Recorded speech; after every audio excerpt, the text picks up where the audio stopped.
নমস্কার, welcome to Amazon study. চলে এসেছি আবার একটি নতুন এপিসোড নিয়ে। চতুর্ভুজের পরিসীমার ক্ষেত্রফল, এটা নিয়ে আমি আগের এপিসোডে আলোচনা শুরু করেছিলাম। আজকে আবার দ্বিতীয় দিন সেটা নিয়ে আলোচনা করছি। এই অঙ্কগুলো আমি শুরুতে বলে দিচ্ছি। অঙ্কগুলো আমি দেখিয়েছি পঞ্চম শ্রেণীর পশ্চিমবঙ্গ প্রাথমিক শিক্ষা পর্ষদ প্রণীত আমার গণিত অঙ্ক বইয়ের পৃষ্ঠা 120 থেকে 120 যে আয়তক্ষেত্রের পরিসীমা, বর্গক্ষেত্রের পরিসীমা, আয়তক্ষেত্রের অর্ধপরিসীমা, এগুলো যেখানে রয়েছে সেখান থেকে আমি অঙ্কগুলো করাচ্ছি। আগের দিন আমি বর্গক্ষেত্রের পরিসীমা, আয়তক্ষেত্রের পরিসীমা এবং তার রিলেটেড অঙ্কগুলো দেখিয়েছিলাম। আজকে আমি আয়তক্ষেত্রের অর্ধপরিসীমা থেকে কন্টিনিউ করছি। আয়তাকার চিত্রের অর্ধপরিসীমা। আয়তাকার চিত্রের পরিসীমা আমরা জানতাম 2 গুণন দৈর্ঘ্য যোগ প্রস্থ। তাহলে অর্ধপরিসীমা কত হবে? শুধুমাত্র দৈর্ঘ্য যোগ প্রস্থ, মানে দৈর্ঘ্য আর প্রস্থ যদি যোগ করে দেওয়া যায় তাহলে আমরা পাবো অর্ধপরিসীমা। এবার এই রিলেটেড অঙ্কগুলো করলে পরে এই ফর্মুলাটা ভালো করে বোঝা যাবে এবং ফর্মুলাটা মনে রাখতেও খুব সুবিধা হবে। প্রথমে চলে যাচ্ছে 121 পৃষ্ঠার 1 নম্বর অঙ্কে। একটি আয়তাকার ক্ষেত্রের পরিসীমা 360 মিটার, দৈর্ঘ্য 100 মিটার, প্রস্থ কত? পরিসীমা বলেছে 360 মিটার, দৈর্ঘ্য 100 মিটার, প্রস্থ কত? তাহলে প্রথমে বের করে নিচ্ছি।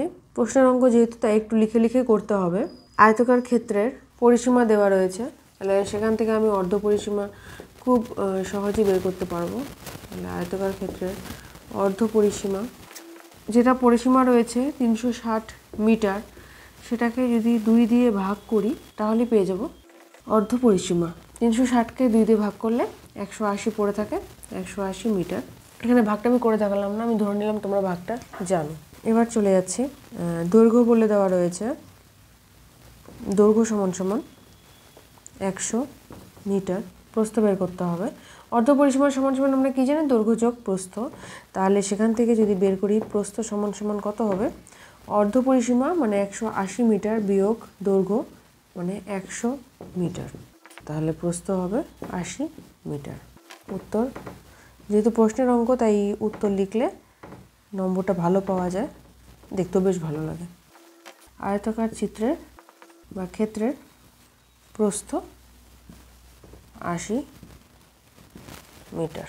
চলে যাচ্ছে এবার 2 নম্বর অঙ্কে। 2 নম্বর অঙ্কে রয়েছে আয়তাকার ক্ষেত্রের পরিসীমা 120 মিটার, এটা দেওয়া রয়েছে প্রশ্নে। প্রস্থ 20 মিটার হলে দৈর্ঘ্য কত? আগের বার দেওয়া ছিল দৈর্ঘ্য দেওয়া ছিল, প্রস্থ বের করার ছিল, এবার প্রস্থ দেওয়া রয়েছে, দৈর্ঘ্য বের করতে হবে। একইভাবেই করব।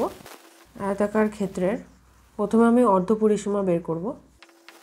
আয়তাকার ক্ষেত্রের অর্ধপরিসীমা সমান সমান 120 মিটার রয়েছে পরিসীমা, সেটাকে 2 দিয়ে ভাগ করলে পেয়ে যাব অর্ধপরিসীমা। তাহলে অর্ধপরিসীমা হলো 60 মিটার। আর প্রস্থ দেওয়া রয়েছে, প্রস্থ সমান সমান 20 মিটার। আর দৈর্ঘ্য তাহলে বের করতে পারবো আমরা, যেহেতু জানি অর্ধপরিসীমা সমান সমান দৈর্ঘ্য যোগ প্রস্থ, তাহলে দৈর্ঘ্য কত হবে? অর্ধপরিসীমা মানে 60 মিটার বিয়োগ প্রস্থ, এটা করলে আমরা সহজেই দৈর্ঘ্য বের করতে পারবো। তাহলে দৈর্ঘ্য হলো 40 মিটার। উত্তর, আমি সবসময় বলি প্রশ্নের অঙ্কের উত্তর লিখলে বেশি ভালো হয়, সেই জন্য আমি নিজেও সেটা মেনটেন করার চেষ্টা করি। প্রশ্নের অঙ্কে সবসময় উত্তরটা লিখলে নাম্বারটা ভালো পাওয়া যায়। আয়তাকার ক্ষেত্রের দৈর্ঘ্য 40 মিটার। চলে যাচ্ছে 122 পৃষ্ঠার প্রশ্নের অঙ্কতে। প্রথমে 1 নম্বরে একটা ছক দেওয়া রয়েছে, আয়তাকার জমির জন্য ফাঁকা ঘরে সঠিক সংখ্যা বসে। তো সেই ছকটা আমি আগে লিখে নিচ্ছি। প্রথমে দৈর্ঘ্য, তারপরে প্রস্থ, তারপরে রয়েছে পরিসীমা।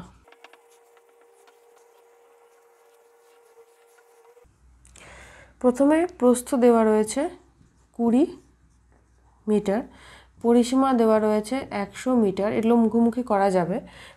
দৈর্ঘ্য বের করতে বলেছে। পরিসীমা 100 মিটার মানে অর্ধপরিসীমা হবে 50 মিটার, আর প্রস্থ রয়েছে 20 মিটার। অর্ধপরিসীমা থেকে যদি প্রস্থ বাদ দিই, 50 মিটার থেকে 20 মিটার বাদ দিলাম, থাকবে পড়ে 30 মিটার, যেটা হলো দৈর্ঘ্য। এবার যদি 30-এর সাথে 20 যোগ করি আসবে 50 মিটার, তার সাথে 2 গুণ করলে হবে 100 মিটার মানে পরিসীমা। তো যদি আমরা কনফিউশনে থাকি তাহলে যে উত্তরটা আসবে সেটাকে যদি আবার ফর্মুলাতে ফেলে দিই পরিসীমার, তাহলে যদি উত্তরটা যেটা দেওয়া রয়েছে সেটা যদি আসে তাহলে আমরা বুঝবো আমাদের অঙ্কটা সঠিক হয়েছে। চলে যাচ্ছে এবার দৈর্ঘ্যতে। দৈর্ঘ্য দেওয়া রয়েছে 50 মিটার আর পরিসীমা দেওয়া রয়েছে 150 মিটার।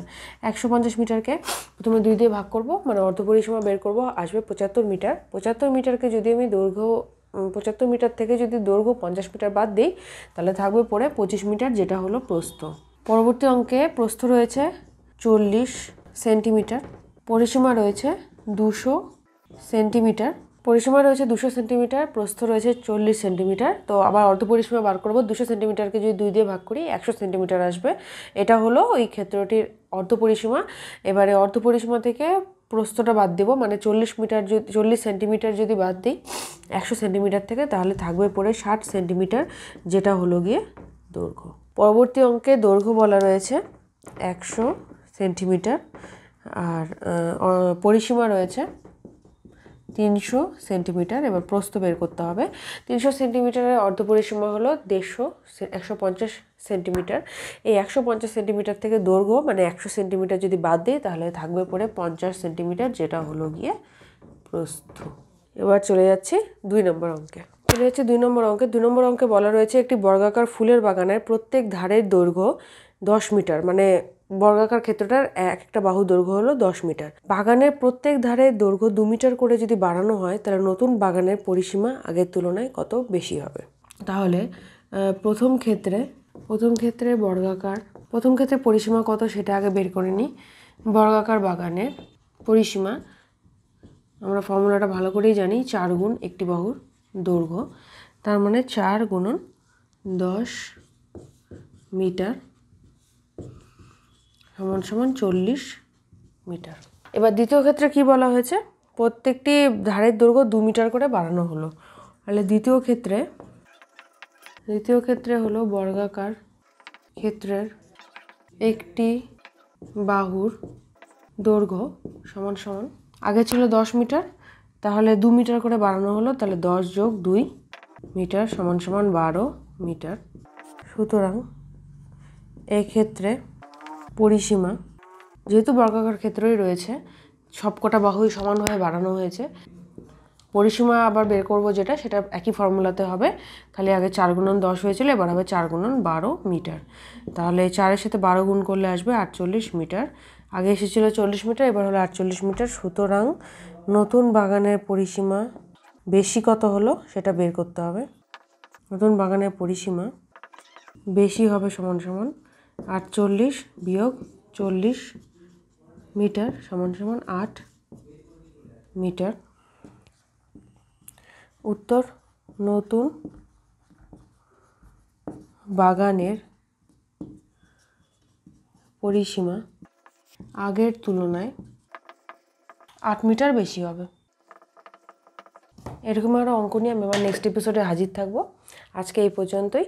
আজকে ভিডিওটি কেমন লাগলো সেটা অবশ্যই কমেন্ট করে জানিও। এরকমই আরও ভিডিওর জন্য অবশ্যই চ্যানেলটি লাইক এবং সাবস্ক্রাইব করো। সাথে থাকো, দেখতে থাকো অ্যামাজন স্টাডি।